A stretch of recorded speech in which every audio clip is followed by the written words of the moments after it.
This way, Gilderoy. Don't be afraid. A new world of sound awaits here. A new world that requires all your magic powers.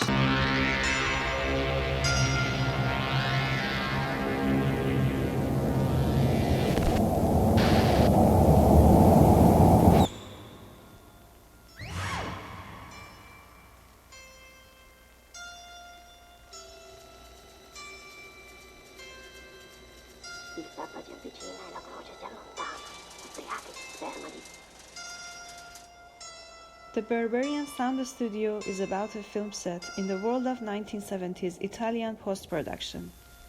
In the film, we experience the world from the perspective of Gilderoy, an English sound recordist who specializes in nature documentaries. He has never worked on a film like this before, and he's shocked when he discovers just how explicit it is. But I don't want to analyze the whole film now. I want to explain 3 phrases which are hidden in the film's context: Foley work, giallo, and hauntology.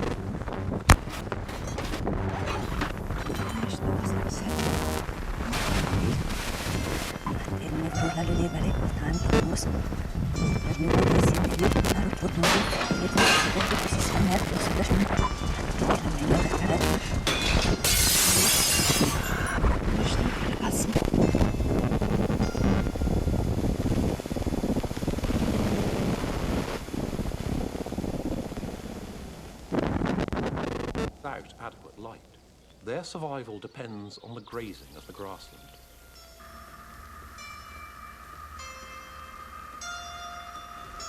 What's Foley work? During 1970s, it was common practice in Italy to shoot film without any recorded sound and then build the entire soundtrack in the post-production, including music, sound effects, and dialogues.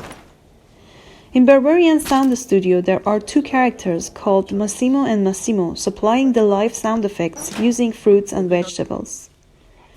These sounds are meant to horrify us as we imagine what it is they are watching. We, the audience, don't see any footage from the film, so it is left to our imagination as we see Gilderoy's reaction and, most importantly, as we hear the sounds and music that are being created to accompany. Massimo and Massimo are Foley artists. It's instructive as to how vital the Foley artist is in the post-production process. They are supplying the diegetic sound to realize the horrific imagery and scream.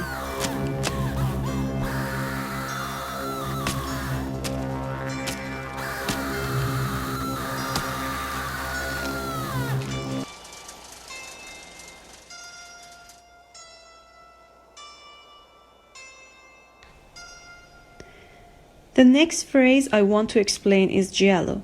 The film within the film in Berberian Sound Studio is a giallo. So what's that? Giallo is the Italian for yellow. The Italian novel series Giallo Mondari was named after the book's colored covers. It was similar to American pulp novels named for their cheap pulp-filled paper. A series of translated mystery stories by British or American authors like Agatha Christie, Earl Stanley Gardner, and Edgar Wallace. As these stories became more popular, the term giallo became synonymous with the mystery genre. As a film genre, giallo has its roots in the West German creamy films of the 60s. But what exactly defines a giallo picture? There are some frequent traits which separate giallo from the other films. The presence of violence, at times over-the-top murder scenes, involving copious amount of blood and shadowy murderers, sometimes hidden beneath the mask, whose victims are normally scantily clad or naked women.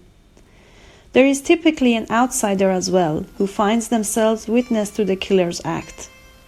Some other frequent traits are emphasis on psychology, colorful lighting, surreal camera work, and close-ups from murder weapons, clues, and psychologically significant objects.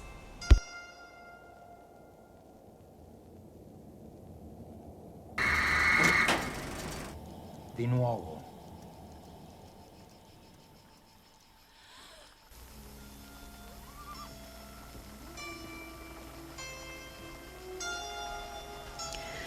The last phrase that I like to talk about is hauntology, combination of the words haunt and ontology.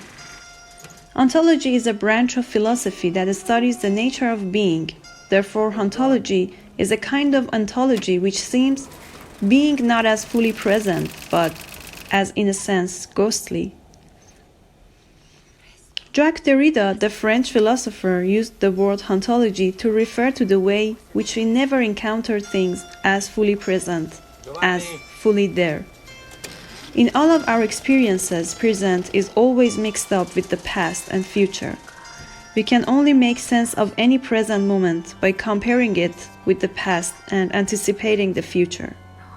Our experiences are haunted by something that no longer exists, and by that which does not yet exist. The hauntology's meaning has taken various definitions over the years, but essentially, as late critic Mark Fisher defines it, means a nostalgia for lost futures. The movement is focused on aesthetics of the past, primarily 70s British culture, and the way in which they still haunt our present. Hauntology can be found in any form of art. We can see many examples in Berberian sound studio. Use of vintage recording devices like 60s and 70s, synthesizers and cassettes are some of the various unique elements. In Berberian sound studio, these elements are present as Strickland details the creation of a 1970s giallo at the peak of its popularity. However, Berberian sound studio goes beyond paying tribute to the subgenre. It brilliantly demonstrates the psychological effects of sound and media through a hauntological lens.